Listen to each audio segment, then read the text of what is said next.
Oke, kali ini kita kembali lagi dalam pertemuan yang selanjutnya. Tentunya masih dalam lingkup atau ruang lingkup yang sama, yaitu tentang teks deskripsi. Nah, dalam pertemuan sebelumnya, kalian sudah mempelajari tentang pengertiannya, ciri-cirinya, dan struktur teks deskripsi. Nah, sekarang kita akan belajar tentang cara membuat teks deskripsi. Mari kita lanjutkan. Nah, yang perlu kalian ingat dalam menulis teks deskripsi itu adalah ada 3 hal. Yang pertama, pembaca seolah-olah melihat secara langsung objek tersebut. Objek apa yang kamu ingin gambarkan, ingin tuliskan. Nah, itu nanti seolah-olah bisa melihat secara langsung objek tersebut.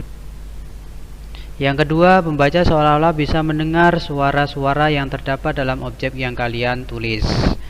Suara-suara apa? Saat kamu berada di sebuah lokasi, suasana atau terlihat keramaian di sana, seperti itu. Terus pembaca seolah-olah dapat merasakan situasi kondisi objek yang dalam objek yang kita tulis. Nah, seolah-olah juga pembaca bisa merasakan apa yang kamu rasakan. Nah, seumpamanya di sana objek di sana itu karena di pantai terasa sangat panas, sangat terik, seperti itu, sehingga kulit dapat menghitam dengan cepat, seperti itu. Itu seolah-olah dapat merasakan panas dari situasi saat berada di pantai tersebut. Nah, kita lanjut. Menulis deskripsi umum. Yang pertama yang harus kalian catat atau kalian tulis itu tentang deskripsi umum. Nah, kalau kalian masih ingat pelajaran sebelumnya, itu struktur teks deskripsi itu adalah deskripsi umum, deskripsi bagian, dan deskripsi penutup, seperti itu. Nah, menulis deskripsi umum, bagaimana caranya? Ya, menentukan objeknya terlebih dahulu. Objek apa yang kamu ingin gambarkan? Bisa, ini contohnya tempat itu bisa wisata, rumah, terus hewan peliharaan, bisa orang, bisa tumbuhan, bisa benda, dan yang lain-lain, seperti itu. Terus selanjutnya yang kedua, menulis hal-hal umum tentang objek yang akan kita tulis. Hal-hal umum itu apa saja? Ya, berisi nama objek, terus menjelaskan lokasi objek, terus sejarah lahirnya objek, terus arti nama dari objek, terus hal-hal umum tentang objek, seperti itu. Kalau hewan, bagaimana kamu bisa menemukan hewan tersebut, dari mana asal usulnya, seperti itu. Terus yang selanjutnya, ketika menulis teks deskripsi umum, jangan hanya berisi satu pengertian atau uraian saja, satu uraian saja. Itu kurang menarik kalau hanya satu uraian atau pengertian saja. Cari ini apa namanya, berisi nama objek, penjelasan lokasi objek, sejarah objek, arti nama objek, dan hal umum, seperti itu. Itu tuliskan saja semuanya, seperti itu, biar lebih menarik pembaca. Terus selanjutnya, nih contoh paragraf deskripsi umum. Ini ada hewan gajah. Gajah adalah salah satu hewan yang besar. Kita tahu bahwa kalau dilihat secara langsung kan hewan termasuk hewan yang besar. Gajah adalah termasuk hewan mamalia karena hewan tersebut bisa dijelaskan di sini sebenarnya. Karena hewan tersebut termasuk hewan yang menyusui. Gajah gemar sekali makan buah dan sayur-sayuran seperti dedaunan pisang juga, kacang-kacangan, seperti itu. Gajah adalah salah satu hewan yang bisa atau gampang bersahabat dengan manusia. Seperti itu. Bahkan bisa diteruskan lagi tentang saat saya juga pernah melihat gajah juga memainkan atraksi seperti itu. Dan lain sebagainya tentang hal umum gajah. Kalau buah, siapa sih di dunia ini yang tidak suka dengan buah-buahan? Selain kaya akan vitamin, buah juga kaya akan manfaatnya. Seperti buah semangka misalnya. Buah semangka juga dikenal sebagai buah tembikai atau mendikai. Atau nama latinnya itu atau nama lainnya itu Citrullus lanatus, termasuk suku ketimunan atau Cucurbiaceae. Adalah tanaman merambat yang berasal dari gurun Afrika sebagian selatan. Terus asal usulnya bagaimana kok bisa sampai ke Indonesia seperti itu, dan bisa kita kenal dengan nama semangka. Selanjutnya, contoh lain itu teman atau sahabat. Sahabat adalah salah satu orang terpenting dalam kehidupan pribadi kita. Sahabat sejati adalah orang yang selalu bisa menerima kita apa adanya. Orang yang selalu mau menerima keluh kesah kita ketika ada masalah. Sahabat juga menjadi orang yang menghibur kita dari rasa kesepian atau saat kita dalam sebuah masalah. Mendapatkan sahabat sejati yang bisa mengerti setiap keadaan, baik senang maupun duka, adalah sebuah anugerah. Tuh, ini adalah gambaran-gambaran umum tentang seorang sahabat. Yang selanjutnya itu menulis deskripsi bagian. Dalam teks ini, bagian ini adalah hal yang terpenting dari teks deskripsi karena sudah menuju ke satu objek tertentu. Menulis selanjutnya, menuliskan perincian dari objek-objek yang kita tulis, yang isinya tidak hanya terlihat bagus atau indah. Jadi tidak hanya terlihat bagus atau indah, tetapi bagus indah itu bagaimana atau indah itu bagaimana, seperti itu. Atau seorang dikatakan baik, baiknya itu bagaimana? Bisa dikatakan unik, uniknya itu bagaimana? Seperti itu. Kamu tuliskan baiknya itu seperti apa, uniknya seperti apa, indahnya itu seperti apa. Selanjutnya menuliskan ciri-ciri yang terdapat dalam objek. Apa saja ciri-ciri tempat tersebut, hewan tersebut, atau benda tersebut. Tentunya setiap objek mempunyai ciri yang berbeda. Kucing yang Bapak punya pasti berbeda dengan kucing yang kamu punya, atau hewan yang kamu punya. Meskipun namanya sama kucing, tapi pasti mempunyai ciri-ciri sendiri. Namanya pun kadang berbeda, seperti itu.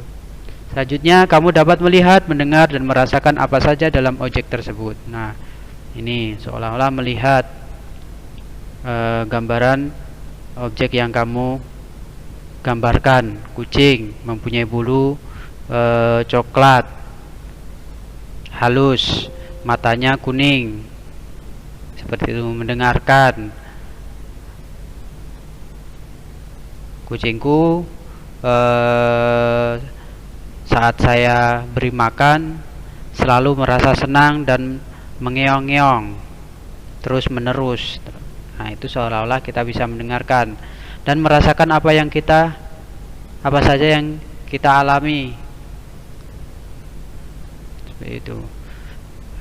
Seperti mungkin terkena cakarannya saat bermain-main, seperti itu. Dia jadi bisa merasakan apa yang kamu deskripsikan. Selanjutnya contohnya yaitu hewan. Ini gajah tadi, gajah Sumatera. Ini sudah menuju ke satu hewan tertentu atau satu nama gajah tertentu. Adalah salah satu subspesies gajah Asia. Nama ilmiahnya adalah Elephant Maximus sumatranus. Di alam bebas, gajah Sumatera hanya hidup di Pulau Sumatera. Saat ini kondisinya sangat mengkhawatirkan dan digolongkan ke dalam daftar merah. Habitat gajah Sumatera yakni hutan alam di Pulau Sumatera sedang mengalami kerusakan parah. Kondisi ini menyebabkan hilangnya sebagian habitat gajah. Dalam jangka panjang akan mengancam kelangsungan hidup mamalia darat terbesar ini. Ciri-ciri gajah Sumatera adalah: 1. Bobot gajah Sumatera sekitar 3-5 ton dengan tinggi 2-3 meter. 2. Kulitnya terlihat lebih terang dibandingkan gajah Asia lainnya. Dan di bagian kupingnya sering terlihat depigmentasi, terlihat seperti flek putih kemerahan. Selanjutnya yang ketiga, hanya gajah jantan yang memiliki gading panjang. Pada betina, kalaupun ada, gadingnya pendek, hampir tidak kelihatan. Berbeda dengan gajah Afrika dan gajah Afrika di mana jantan dan betina sama-sama punya gading. Yang keempat, ciri mencolok lainnya ada pada bagian atas kepala. Gajah Sumatera memiliki 2 tonjolan, sedangkan gajah Afrika cenderung datar. Ciri selanjutnya, kuping gajah Sumatera lebih kecil dan berbentuk segitiga, sedangkan gajah Afrika kupingnya besar dan berbentuk kotak. Ciri selanjutnya atau ciri yang terakhir, gajah Sumatera memiliki 5 kuku di kaki bagian depan dan 4 kuku di kaki bagian belakang. Ini adalah bagian deskripsi bagian ciri-cirinya seperti itu. Selanjutnya ini buah semangka. Buah semangka memiliki daun berlekuk-lekuk di tepinya. Bunganya berwarna kuning kecil. Buah ini mempunyai bentuk bulat dan oval. Ukuran buah ini bermacam-macam, bergantung jenis dan cara tanamnya. Buah semangka memiliki kulit yang keras, berwarna hijau pekat atau hijau muda dengan larik-larik hijau tua. Daging buahnya yang berair dapat membuat kita yang memakannya akan merasakan segar atau merasakan segarnya air buah tersebut, karena buah tersebut mengandung 90% air sehingga dapat menghilangkan dahaga. Warna dagingnya ada yang berbeda-beda, ada yang berwarna merah dan ada yang warna kuning, bergantung jenisnya. Nah, ini contoh yang lain tentang sahabat. Namanya Rudi. Dia adalah sahabat saya sejak kelas SD sampai sekarang. Kami bertemu dan akrab ketika kami didudukkan bersebelahan ketika awal kelas 1 dulu. Tinggi badannya kurang lebih hampir sama dengan saya, yaitu sekitar 55 cm. Kulitnya berwarna sawo matang dan terlihat bersih karena dia selalu menjaga kebersihan tubuhnya setiap hari. Matanya agak sipit, ya kalau kalian tahu seperti matanya seorang aktor yang bernama Stephen Chow. Tubuhnya agak kurus dengan bobot kurang lebih sekitar 35-38 kg. Makanan kesukaannya adalah bakso, karena setiap kali kalau kita pergi ke kantin sekolah, dia selalu meminta atau memesan makanan tersebut. Dia adalah anak yang baik.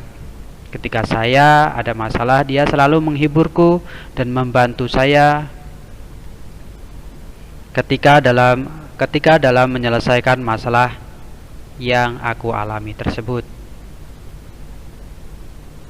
Selanjutnya, ini adalah teks penutup, simpulan atau kesan. Teks ini hanya bagian pelengkap. Biasanya hanya berisi kesan ketika berada di lokasi objek tersebut. Bagaimana kesan kamu ketika berada di lokasi tersebut? Saya merasa nyaman saat berada di lokasi tersebut karena situasinya sangat bersahabat, sehingga dapat menghilangkan rasa lelah. Seperti itu. Menyimpulkan apa yang kalian sudah lihat, dengar, rasakan ketika berada dalam objek tersebut atau melihat objek tersebut. Menyimpulkan. Nah, bunyi mungkin pas waktu mendengarkan bunyi suara air terjun yang jatuh dari atas, itu memberikan sesuatu yang dapat menyejukkan atau membuat orang yang merasa lelah bisa terhibur dengan suara tersebut, sehingga kelelahannya terbayar dengan gambar atau suara yang ada dalam lokasi tersebut. Contoh penutup lain, hewan endemik Sumatera ini sekarang sudah mulai punah karena maraknya pembalakan liar, adanya kebakaran hutan, dan pemburuan untuk diambil gadingnya. Saya sebagai warga negara Indonesia merasa prihatin atas hal tersebut. Semoga pemerintah dapat segera mengatasi masalah hal tersebut, sehingga gajah yang asli dari Indonesia tersebut bisa terjaga dengan baik. Selanjutnya, teks penutup yang lain, semangka dan sahabat. Saya suka dengan buah semangka tersebut, apalagi ketika musim panas seperti ini. Cocok sekali dimakan ketika siang bolong, karena pada saat itu kesegaran akan terasa sangat nikmat ketika atau saat kita menyantap semangka tersebut.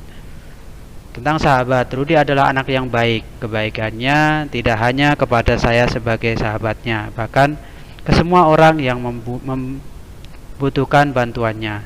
Bahkan dia pernah berkata kepada saya, dia akan membantu siapa saja jika dia bisa menolong atau membantu dan bisa mampu menolongnya. Nah, ini pembelajaran pada hari ini. Nah, tugasnya yaitu buatlah satu teks deskripsi. Di dalamnya terdapat struktur teks deskripsi, yaitu deskripsi umum, deskripsi bagian, dan deskripsi penutup. Terus tugas kalian ketik di Word. Setelah selesai kalian kumpulkan di Google Classroom. Nah, ini saja yang dapat Bapak sampaikan. Nah, nanti kalau membuat teks deskripsi, kalian harus tentukan dulu objeknya apa, biar nanti mudah. Setelah itu cari hal-hal umumnya, terus setelah hal umum, deskripsi bagian, ciri-cirinya, terus penutup. Nah, itu ya. Terima kasih. Sampai jumpa pada pertemuan selanjutnya.